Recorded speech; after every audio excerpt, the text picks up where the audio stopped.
Greetings, everyone. Welcome, welcome, welcome. I am so glad you're here. Thanks for tuning in. Tonight, we will finish our reading of Brainwashed, Challenging the Myth of Black Inferiority by Tom Burrell. We're finally on chapter 12. Chapter 12 is titled, Yes, We Must, Healing from the Inside Out. And it starts with a quote from someone who wrote a letter to Miss Burrell, who says, The final chapter of Brainwashed cannot, must not be a conclusion. Dear Mr. Burrell, I am both honored and humbled that you to have had the opportunity to be an early reviewer of Brainwashed, challenging the myth of Black inferiority. The most important thing about this book is its use of history as evidence. There has been a brainwashing campaign of epic proportion going on for the longest time, and the proof is absolutely everywhere. You don't even have to go as far back as Thomas Jefferson. J. Edgar Hoover went on record making it clear that the objective of the United States government was to stop the rise of a Black Messiah at all costs. Hence, COINTELPRO. This is not a conspiracy theory. This is a fact. History is the proof. While digesting this book, I had the opportunity to be in close proximity and had the intense discussions with a few 20-somethings. The experience has been eye-opening. I am about to turn 40, and a couple of these 20-somethings have noted that I am either the same age as or a year younger than their mothers. This does more than give me pause. It saddens me. It scares me. Everyone needs to have a clear idea of what exactly is at stake. What I know is that there is another generation of kids who are on the brink of being lost. There is a book called The Black Woman, an anthology by Toni Cade Bambara and Eleanor W. Traylor that targeted young folks who had come up of age during the Black Power movement. The book, in a very specific way, was the call to action of its time. One call urged the Black folk to prepare for revolution by breeding an army, or so went the discourse. Fast forward, and we get a clear picture of what someone else planned for our army. Colored contact lenses, new and improved hair relaxers, crack cocaine, poverty, teenage pregnancy, AIDS, imprisonment, death, and more dysfunction and disunity than ever. Thank God we had hip hop until the record moguls realized that money could be made through the perpetuation of violence and defamation of women. Thank God for the spoken word until television folks got a hold of it and turned it into an exaggerated curse fest. Thank God we have Black authors and Black books until publishers discovered there was a greater Black market for the street lit than Danticat, Morrison, or Mosley. Thank God for the internet. We have yet to see what the until will be. Because the brainwashing campaign has been so deeply pervasive and so insidious that generation is cross-cultural. It's not just us, it's all of us. Put madness in the music, set it to a wonderful beat, and white folks play in their headphones. Put crazy images of Black folks on television and in movies, and white folks lap it up too. Incessantly repeat that Black folks are inferior, and that too becomes a universal reality. Brainwashed is more than a discussion about what happened to us. It's a call to action, not a call to arms, but a call to action, and the time is now. The letter from the writer, Deborah Cowell, arrived as I was tweaking the final chapter of this book. Parts of her letter have been included in this chapter because her insights, passions, and concerns speak to the mission I've attempted to put forth here. She notes the almost there potential of the Black Power movement and how it was so flipped on us and used to further our mental demise. She voices concern that a golden opportunity to use new media and fresh, unbridled talent will once again become part of the Black inferiority complex arsenal. As an example, Cowell cited the newly released film Precious, based on the 1996 novel Push by the poet Sapphire, directed by Lee Daniels and executive produced by Tyler Perry and Oprah Winfrey. The movie tells the story of an obese and horribly abused Black teenage girl in Harlem. Precious's fantasies of being a celebrity, a BET dancer, and a model with a light skinned boyfriend speak to the state of Black confusion we have explored so far. Director Daniels received a standing ovation at the Cannes Film Festival and the Grand Jury Prize at the Sundance Film Festival in 2009. In her letter, Cowell also expressed concern about the praise heaped on those involved in the film. She says, "The reality of Black life? Right. When I heard the film garnered a 15-minute standing ovation at the film festival, I was horrified to have not one, but a few conversations with folks who said it was an important must see movie became more than I can stand. I can't help but wonder, did Finding Forrester get the same response?" In his Variety review, John Anderson described Precious as an urban nightmare with a sure feet of soul, like a diamond, clear, bright, but oh so hard. Clay Kane, writing for BET.com, predicted the film will go down as one of the greatest films in American cinema. In contrast, the urban website Media Takeout criticized the film's blatant colorism in casting, noting that the good characters were either white or biracial, while all of the evil characters were played by dark-skinned Black actors. Armand White, in a scathing New York Press review, described the movie as a Klansman's fantasy that allows whites to enjoy a sense of superiority and relief. Not since The Birth of a Nation has a mainstream movie demeaned the idea of Black American life as much as Precious. Full of brazenly racist cliches, Precious steals and eats an entire bucket of fried chicken. It is a sociological horror show offering racist hysteria masquerading as social sensitivity.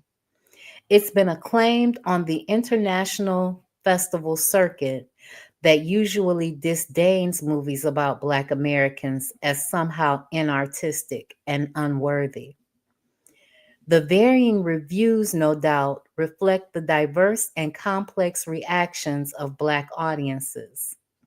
We are not a monolithic people. Some of us were insulted by the exaggeration of Black pathologies and color coded casting, while others lauded the quality of the acting and the bold attempt to bring subjects like incest and sexual and physical abuse among Blacks into the public arena. Debates will continue about Winfrey's and Perry's involvement with the film, But our concerns must go far beyond the offerings of any single individuals. Will this powerful film of unspeakable trauma and redemption serve to increase perceptions of our compassion and strengths? Or will it simply reinforce the stigma of our community's pathology to the wider world? Damaging content can indeed come in beautiful packages. We must always be ready to ask ourselves the hard questions. And no matter what side of the fence you're on, a film like Precious provides an unprecedented teachable moment and a reminder that none of us can afford to abandon our critical thinking capacities. It also speaks to the power of propaganda. A film, the film was a must see, mostly because the media noticed it was connected with the powerful Black names in Hollywood, and it exposed and propagated exaggerated but palatable Black pathologies.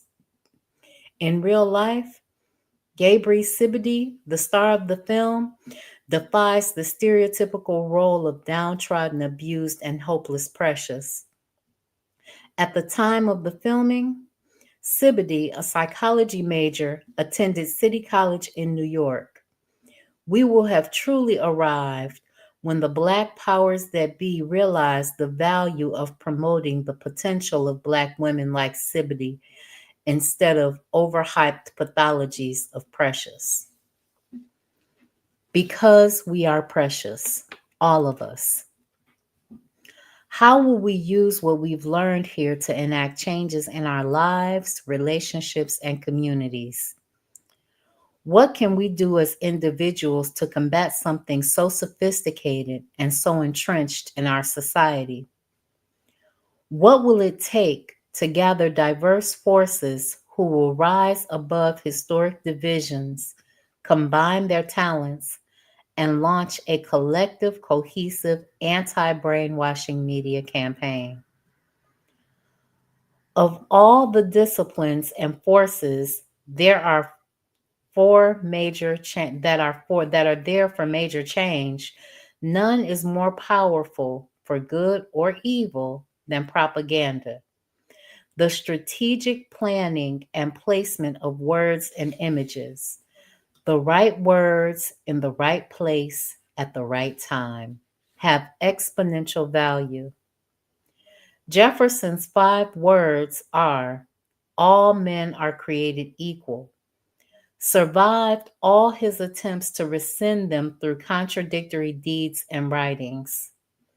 Indeed, a picture can be worth infinitely more than 1,000 words.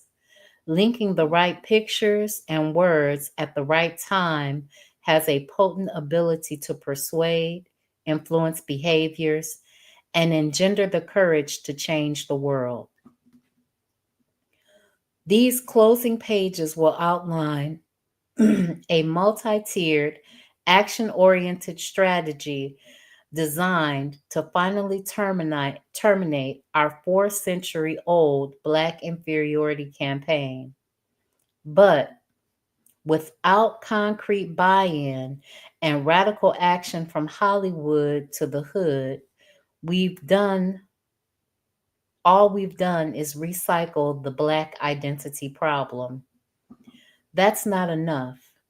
My goal is to join with like minded others to plan and implement the most aggressive marketing campaign that we've ever engaged in.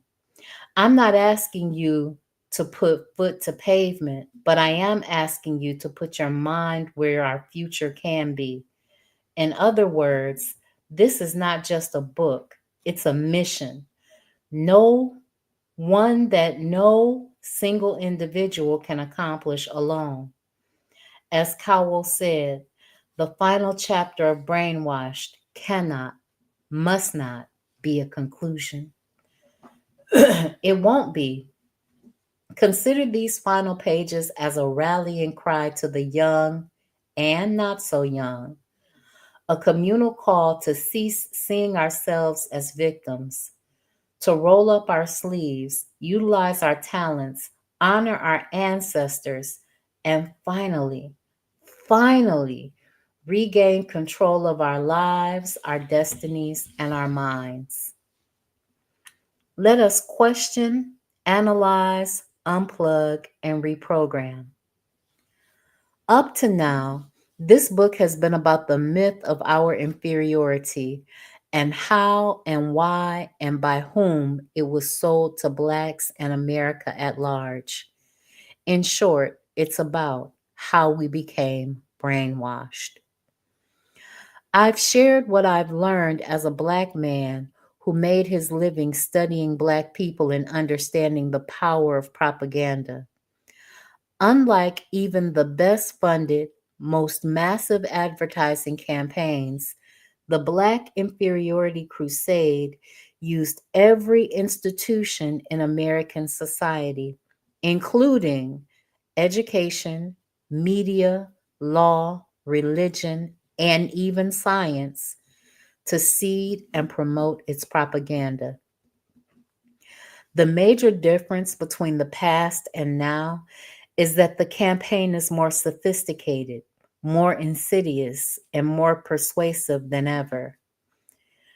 Most critically, its major perpetuators are Blacks, not whites. In Africans at the Crossroads, Notes for a World African Revolution, historian John Henrik Clarke examined the propaganda that was central to the European domination of the planet in the 15th and 16th centuries, saying, "The greatest achievement was the conquest of the minds of most of the people of the world," Clarke surmised. Clarke didn't need any media literacy training when he called for a plan to counteract white corporate media's brainwashing campaign. He instinctively suggested we adhere to a powerful four-step mandate: question, analyze, rethink, and unplug. Clarke's advice serves as my springboard, but considering the urgency of our mission and the advances in the media technology, I must add an addendum: question, analyze, unplug, and reprogram. If you've come this far, you've been prepped for the next phase of the journey. The dots have been connected. We've examined the historical roots and modern manifestations of words and images that perpetuate Black inferiority. We have answered and analyzed the tough questions. Why can't we build strong families? Why are we still promoting Black sexual stereotypes? Why Black and beauty are still contradictions? Why we kill one another at astronomical rates? And how denial, risky behavior, and poor eating habits are sending so many of us to early graves. We now know why we can't stop shopping, why we instinctively expect so little from each other and our children, why we so easily give up our power, why we can't work together. And we understand the painful and shameful motivations that beg for humorous distractions. The end of each chapter was constructed to further the four-step process. We've examined the costs and the benefits of each negative manifestation. Awareness is the first step. We must make sure our receivers are powered up to detect and dissect the avalanche of daily media messages. The simplest means to accomplish this task is to ask three basic questions based off everything you see and hear. Does it hurt Black esteem? Does it help Black self esteem? Does it have no effect on Black self esteem? Positive propaganda cues were provided at the end of each chapter to help prepare our minds to rethink, challenge, and unplug from the onslaught of negative stimuli. With these cues, we are better equipped. Here are 10 antidotes to end mental slavery. today. Number one, recognize and acknowledge that you have been brainwashed. Two, use your mind and think for yourself. Don't go along with the brainwashing program. Three, stop looking for other races to do it for you. Do for self. Four, demand accountability from our leaders, be they preachers, teachers, politicians, or entertainers. Five, don't settle for seconds. Be a first class citizen, consumer, parent, whatever. Six, ask, what's so funny? Before you laugh at any friends or professional comedians' jokes, ask yourself if the laugh's really on you and other Black folks. Seven, when you hear lyrics or see videos that denigrate or demean through misogyny or glorification of violence, ask, why am I participating in this? Why am I still sitting for this? 8. Demand a return on your investment. Support individuals and organizations dedicated to solving, not just treating, the race problem. 9. Be outraged at Black on white injustice. Be even more outraged at Black on Black injustice. And finally, number 10, understand that you are the center of your own control. You don't need permission. You are a self-appointed leader. We have questioned, analyzed, and begun the unplugging process. This is the time to reprogram. The greatest social movements in history began with a change of consciousness. And make no mistake about it, propaganda is still the most effective tool in creating a new consciousness. Thanks to positive propaganda, smoking cigarettes is no longer hip. It's now widely considered disgusting and deadly. Saving our planet is no longer a cause just for tree huggers and environmentalists. Almost everyone knows now we can't keep trashing our world. This is why, after nearly 4 centuries, I'm calling for a new campaign that markets multidimensional, fully developed, non destructive visions and images of ourselves. I'm calling for a movement created by African Americans, specifically for African Americans, but curative for all infected by the Black inferiority brand. This is the beginning of a campaign to change minds. The campaign to change Black minds starts with a quote from the writer of the letter, Deborah Cowell, who was 40 years old at the time. She said, there is another election coming up in 2012. 20-somethings will be 5 years older. The images on television and in movies will matter much less than the information distributed on the web. You cannot just say to a generation of kids, this is what's wrong. Fix it. Good night. Our immediate challenge is evident in Cowell's observation. No matter how tech savvy, energetic, talented, or creative they may be, we cannot expect the next generation to just fix it. Nor can we afford to disregard or dismiss the experience, tenacity, or the wealth and wisdom of the 30, 40, hell, 70, or 80 somethings. Our grassroots marketing campaigns must be engineered in a way that allows everyone that will to play respected and valuable roles. I've discussed the damaging effects of sex and violence-laden hip-hop lyrics and videos, but Along with that criticism comes an acknowledgement of tremendous accomplishment. Say what you will about the music, but it cannot be disputed that young Black people created a multi-billion-dollar industry that's just as significant as jazz, rock and roll, or rhythm and blues. More importantly, they started this exciting new genre in backyards, on the corners, in the subways, on the beach, and in the clubs without anyone's permission. I didn't wait for permission to start my own advertising and marketing firm. I just did it. Historical social movements weren't permitted, they were demanded. Throughout this book, we have talked about ways to foster self motivated change agents who operate without permission from teachers, ministers, or members of the old guard of the civil rights era. There's something necessary about the youthful spirit of creativity and independence pulsating through the hip hop community.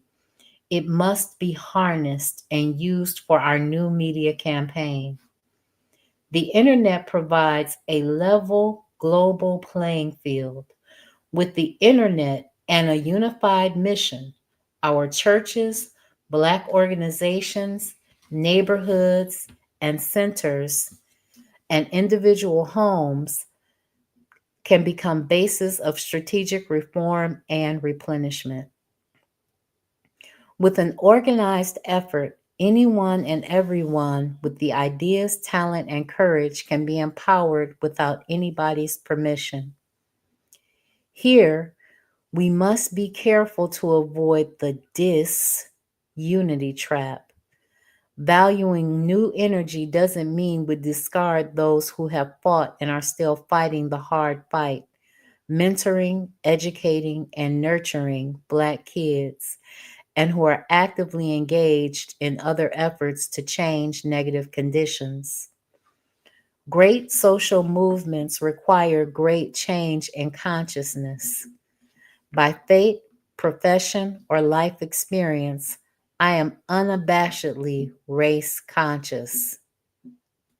Therefore, I'm calling for a new generation of race consciousness, but in a new way, disengaging ourselves from the word inferiority and replacing it with its opposite, Black superiority, will just be as damaging, just as illusory, and just as counterproductive for us as it has been for whites.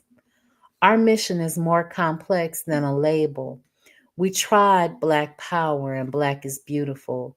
We've been emancipated, liberated, and integrated. We now supposedly live in a post racial society.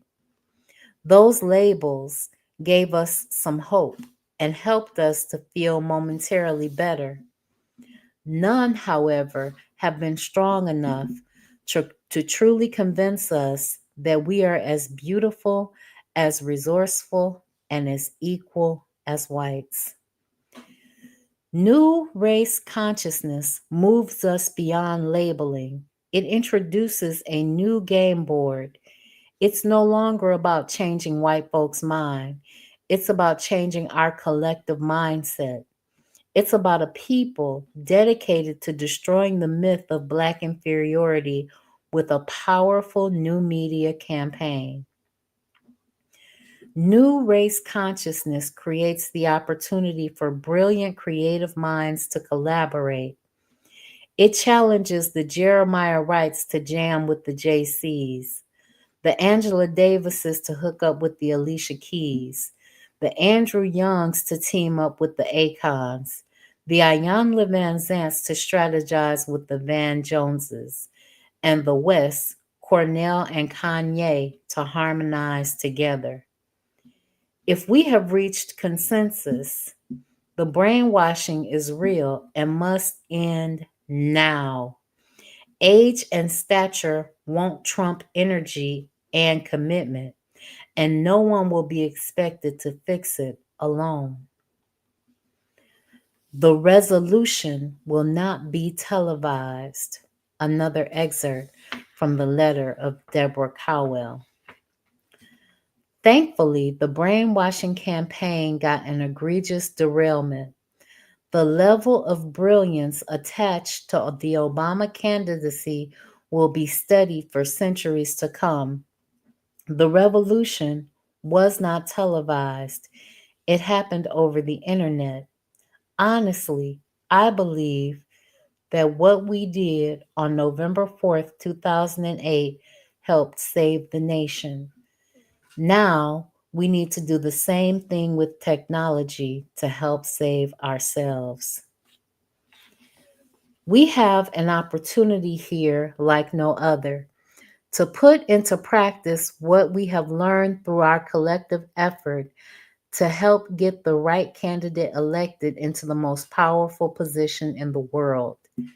Age, race, social or economic stature, gender, none of those things mattered. Obama and a group of creative, limitless thinkers used modern technology to trounce ancient prejudices, age old stereotypes, and ingrained fears. The words, yes, we can, linked with the right images, nudged a divided nation into changing the course of history. In 2007, I created the Resolution Project with a goal of sparking intraracial dialogue and sharing ideas about ways we can challenge and change how we perceive ourselves. This book is the Resolution Project's first tangible product. Our task is to use propaganda to eradicate negative images and replace them with a bombardment of positive words and images. Branding got us into this mess. Branding can get us out of it. Only this time, we're branding ourselves. We've worked with a creative team to come up with one prototypical advertising campaign that will attack some of the issues we've addressed in this book. For our purposes here, we'll call it the New Black Brains or the New Bees campaign. The theme is meant to provide a hip, attractive, fashionable symbol for our desired actions. Part of the problem with what has been said or written, even in this book, about our issues is that out of necessity, the conversations veer towards the creation, development, or consequence of the problem. There's been a lot of time spent telling us what's wrong with us. The New Bees campaign is designed not only to show us what's right, but to make it hot, sexy, and hip. All the things almost any person wants to be. Like historic efforts to change the Black image, Du Bois' Talented Tenth, the Harlem Renaissance's New Negro, our campaign proposes a drastic social change, but will use the power of propaganda and media to attract and evangelize. Unlike others, our campaign is not exclusive to those with certain degrees or of celebrated status. All that's needed to join the New Bees is a new way of thinking and acting. The New Bees is only meant to serve as a catalyst to stimulate thought and more dialogue. It is offered here as an example of how powerful positive ad campaigns can work. In the end, we may develop something different, but just as effective. With that said, let us examine positive propaganda as a means to replace the myth of our inferiority with the reality of our greatness. Create and promote the new bee image. Launch an online campaign backed by posters, slogans, lyrics, and images that promote the new bee image. This campaign even allows us to step up a boogeyman, people who act as though they have the old Black brains. The newbies aren't violent, demeaning, or destructive. They are depicted in loving relationships with their spouses and children. They are actively involved in their communities and engage in efforts to promote better health and safe, economically thriving, self sustaining communities. Appealing, appealing newbie images, songs, and catchphrases should be incorporated into your daily life. Develop the Black Bill of Responsibilities. Instead of only talking about our rights, we should produce and circulate newbie Bill of Rights and Responsibilities, a card and poster to remind us of our rights. We have the right to have help to be happy, healthy, and fully engaged citizens without living under the shadow of racial inferiority. We have the right to create images and communities of our own design. This professionally designed, laminated card will serve as a visual reminder that we are a part of a larger collective, fully engaged in an ongoing campaign to reclaim our minds. Create a sovereign state of mind campaign. Part of our problem in America is that we have never seen independent citizens of our own sovereign state. We have been associated with slavery, segregation, and integration. Whatever relationship we had to any other nation was severed centuries ago. To succeed together, we must see ourselves as a distinct and powerful culture instead of a temporary inferior subculture that depends on white America for sustenance. This sovereign state of mind campaign reinforces our uniqueness, our proud past, and our right to develop an independent system that addresses our distinct needs and desires. Create and or support locus of control centers. We can no longer allow schools and educators influenced by the Black inferiority complex to underestimate the power and potential of Black communities and Black children. We must support schools that teach children to affect change in their communities. Part of the New B campaign supports and celebrates schools that do it right and offer after school or in home curricula and activities for students not exposed to this valuable information. Create a Black Truth Squad. Establish an African American Anti Defamation League, Cultural Commission, or Black Truth Squad organization. Like the Jewish Anti Defamation League, the role of this online organization is to combat all forms of negative, stereotypical imagery through social network sharing, publicity, boycotts, and other legal actions.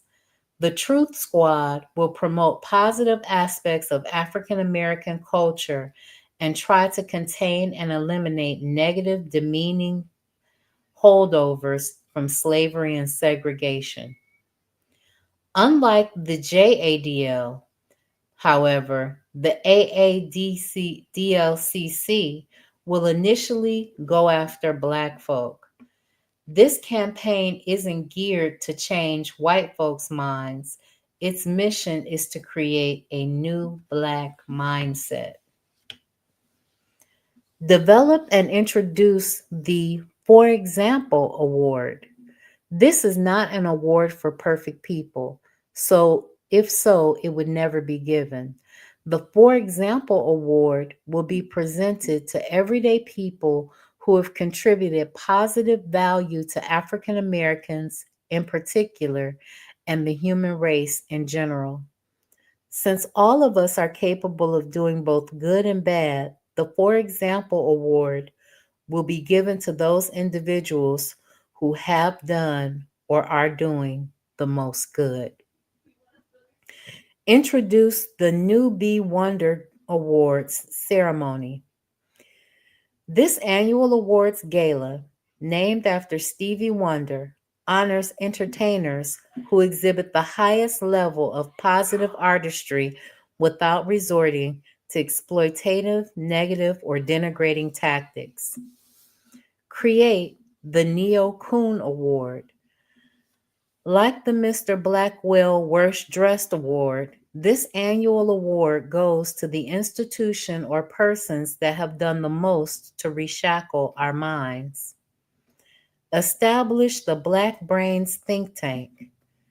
The virtual, this virtual online university is the place where scholars, professionals, and the Black public at large can study, share ideas, develop new ways of creating a new Black American culture. It would also be charged with developing a resolution plan. Sponsor the Black Future Contest. We know our past. Now it's time to invite young minds to create our future. The Black Future Contest provides a cash award or scholarship to young contestants who come up with scenarios for African American future achievement and advancement. This newbie contest should be sponsored by Blacks and incorporated in the nation's schools. If that's a challenge, we incorporate through our network of churches, organizations, and the internet. Create a Great Black Images or Missing Images Hall of Fame, a traveling exhibit and or website. The most beautiful, positive, life-affirming photographs, art, books, poetry, films, music, etc., and the people who created them or who exemplified these traits will be displayed along with the most positive aspects of Black culture and achievement.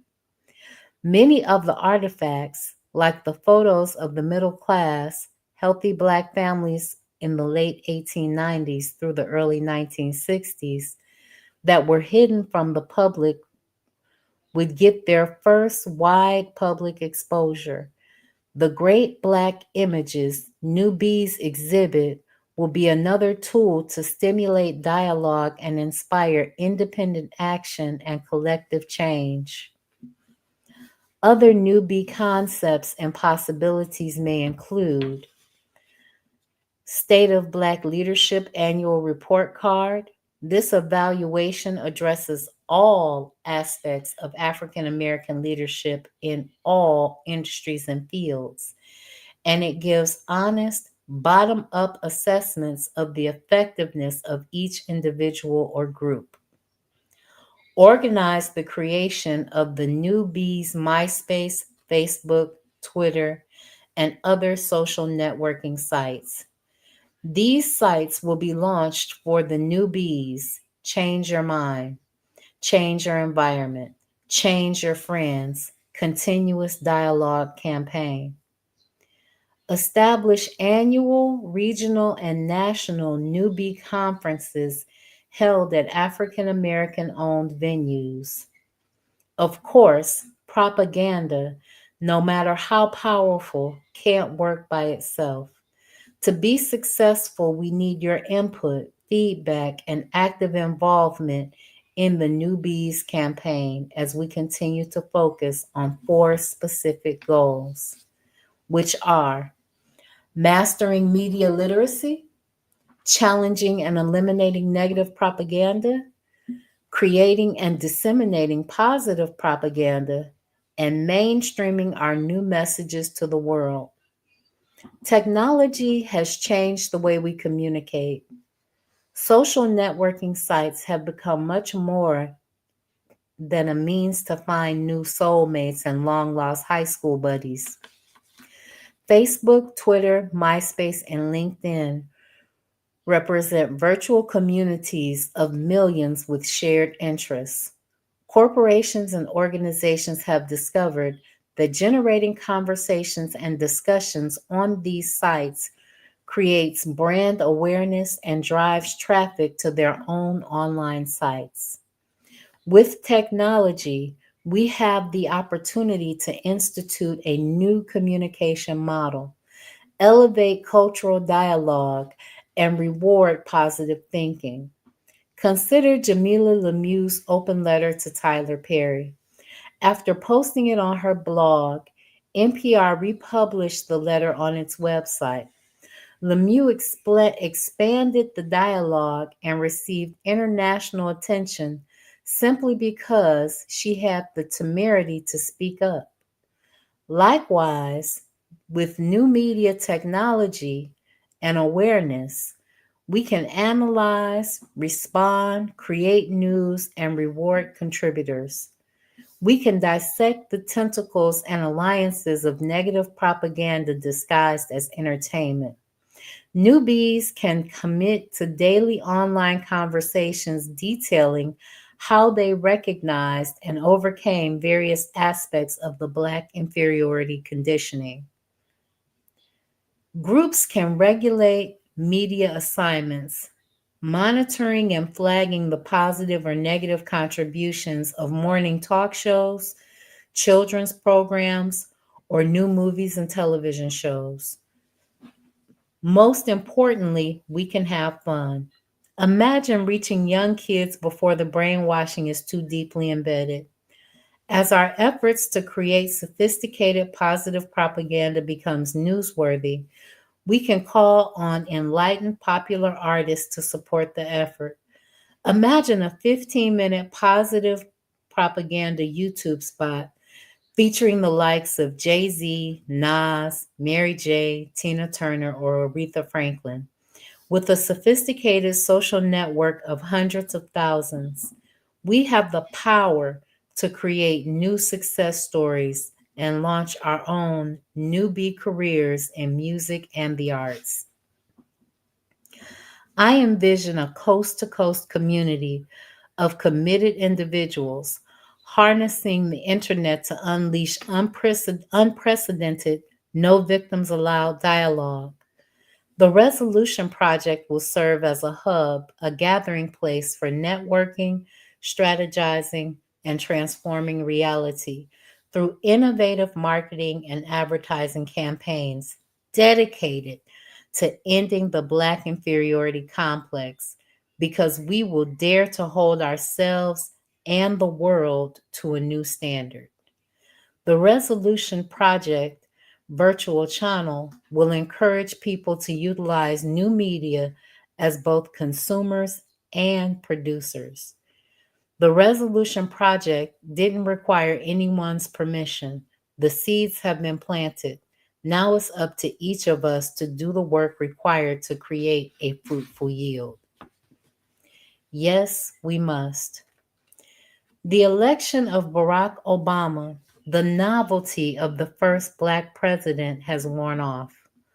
Already, Black inferiority influenced whites and Blacks are actively trying to undermine the magic of that historic moment. Deborah Cowell, hopefully one of our newest Resolution Project recruits, strikes the appropriate tone of urgency. Obama gave us hope, but hope pitted against a seasoned, masterfully trained brainwashing campaign has been knocked out in the past. We need more than hope, more than symbolism. President Obama, as gifted an orator as he is, didn't win the election on oratory skills alone. With new age technology, word of mouth activity, and young volunteers energized by the testimonials of entertainers and street beats from geniuses like will.i.am, Obama's truth touched souls ranging from 90-year-old grandmothers to 18-year-old first time voters. Make no mistake about it, the most beautiful and powerful weapon in the brainwash arsenal is media. Everything is audio or visual via television, radio, film, music, videos, billboards, print, the internet, or cell phones that influence our minds. It is an arsenal now at our disposal. The anti Black inferiority campaign is not an attack on white people. They too are Black inferiority victims. This is not an attempt to ostracize or replace traditional Black institutions or individuals. On the contrary, our success ultimately is everybody's success. This is a call to coalesce, unify, improve, and end a detrimental campaign that has gone unrecognized and unaddressed for too long. This is a declaration. We are watching. We are no longer helpless. We plan to defend ourselves through the power of our untapped genius and the best communication mediums available. I believe that once we change the image of ourselves, we will change the image of humanity and subsequently deflate a debilitating power structure. We will blaze a new path of unlimited possibilities for future generations, free of the Black inferiority influence. There is no time better than now. There is no better opportunity than now. We may not have all the power we want, but we have all the power we need. The end. I think that the author was a little bit uh, too hopeful because these things can happen in small groups. You can do positive propaganda online all you want, but the types of change that we need happens in small groups. That's why it's important to find the group of people that you actually get along with. It's important to find your people. It's important to find the people in the real world that you can economically and socially integrate with. It's important to find the people that have the consciousness that you have or who are willing to aspire to have the consciousness that you have when it comes to racial consciousness. When the author talks about the fact that we're not against white people, um, we are. Uh, we have to be, because in order to be for yourself as a Black person, you have to be against the white power structure and white people and what they represent and what they want to do. You have to stand firm against the ideas that white people perpetuate, whether it's Black inferiority, white superiority, whether it's the idea of capitalism, whether it's socialism. You have to be against their ideas. So you have to stand firm against these people. When the author talks about the fact that, Obama gave us hope, hope is a drug we can ill afford to take. It's very addictive, but it leads to things like disappointment and despondency because hope is often deferred. And we have to get to the point where we are dealing in concrete realities. We have to get to the point where we're dealing in things that matter. We have to get to the point where we are dealing with reality. And if we're not going to deal with reality, then we need to walk away from the playing field. The board has changed. Any person with a computer can create positive AI images to begin the process of reprogramming our people. You can put into the AI um, African American middle class family sitting around a dinner table, and you can make up funny stories just based around those characters. You can say something like, "Who made the turkey? Why is it so dry?" You can say things like, family love, one day at a time. You can say all sorts of things, but you have to get to the point where you are willing and able to envision a new reality so that you can create a new reality that you can then project out into the world as reality. Hopefully, you've taken some time to vote on our latest poll. It looks like we'll be reading Niggas to Gods next because that has 75%. But there's still time. You have until Wednesday to cast your vote for our next reading. Your choices are Niggas to Gods, volumes 1 and 2, Kebuka, Black Economics, or The Invention of Jewish People. Um, Eventually, over the course of the next 12 months, we will read all of these books, but you do have a choice right now. I want to thank each and every one of you that stopped by to listen with me today. I value your input, your feedback, and your opinion. I thank you for spending the time with me today. I know that Sister Raw and the elders are listening, the forecast is listening. I know that John Henry is listening, Justin Liebert is listening, Manning for Mayor is listening, Bawana Haguziki is listening, Anthony McPhail is listening, KW Don 7 is listening, Real Black Gentleman is listening, Koku from the Bitter Medicine Podcast is listening. Oni Tase from the Pro Black Perspective is listening. D Webb from the Harsh Reality Podcast is listening. Cassidra Cheek from the Cassidra Cheek Show is listening.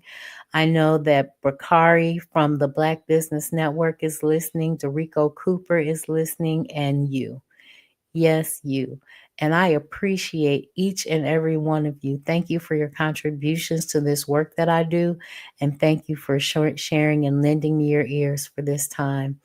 I value you, and I will be back on Tuesday reading the American Slave Coast, A History of Slave Breeding in the Americas, where we're talking about some of the framers and founding fathers and some of the actions that they did that helped perpetuate the slave trade and their economic interests in it. All right, I will see you next time. Peace, guys.